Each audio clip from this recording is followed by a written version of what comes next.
જે સમય આવે એ સમયને તમે ભોગવી ન લો.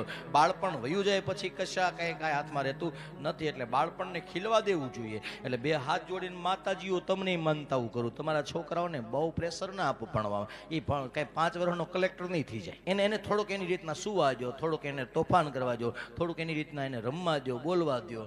આ તો સ્કૂલેથી આવે તો ટ્યુશનથી આવે તો હોમવર્કથી નવરો થાય, પાછું એકાદું ટ્યુશન રાખ્યું હોય, આ કરો ને તે એક્ટિવિટી બહુ સારી વસ્તુ છે, પણ એના માઇન્ડની કેપેસિટીને તો તમે વિચારો. 5 વર્ષના બાળકની આગળ તમારે બધા નખરા કરાવી લેવા તો એ કેમ થશે? એ થોડું કઈ રોબોટ છે, તમે બોલશો એવું બધું થઈ જશે. એને એની રીતના વધવા દો, એને એની રીતના ઉછેરવા દો, એને એની રીતના મોટું થવા દો. ભગવાન ડાયરેક્ટ 7 વર્ષનો તો કલેક્ટર થવાનો જ નથી.